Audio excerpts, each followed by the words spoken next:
partially. Two questions. One on Chicago. There have been some reports that they've increased police presence on transit trains since the letter you sent this week. Do you have any reaction to how Chicago and Illinois are responding?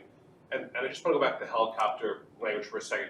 Do you feel confident that nothing in the NDA would bind you or require you to roll back any of the safety provisions on mixed helicopter commercial traffic?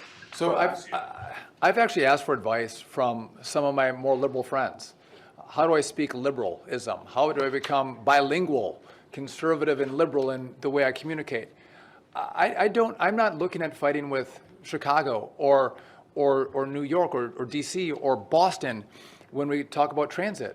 Transit's important in these communities because if you don't have transit, you can't have everyone in a car coming into the cities. You need a public transportation system to bring people in, whether buses or subways or trains. The problem is that if Americans or the states or the cities pay for the transit system, it should be clean and it should be safe. They're not homeless shelters. And so I'm trying to use the equity that I have. I don't run the systems, but we do offer money to the systems to operate them. I'm asking, would you please up your game? Could you make it safer? Could you make it cleaner? And if you refuse, we'll withhold money. That's the only leverage I have. But I think good government would say every citizen, again, this is not partisan, Republicans and Democrats love clean trains, and they love safe trains.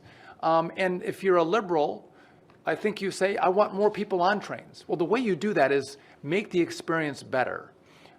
If the Europeans, if Asia can do this well, why can't America do it well? And I think the answer to that is there's a whole bunch of social engineering that these cities are trying to do around transit.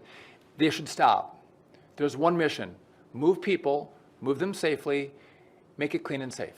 And if you speak liberal and you can help me communicate that better to these cities, I would welcome that. But yes, what I'm doing doesn't seem to be working, and it seems to be pretty simple and pretty bipartisan.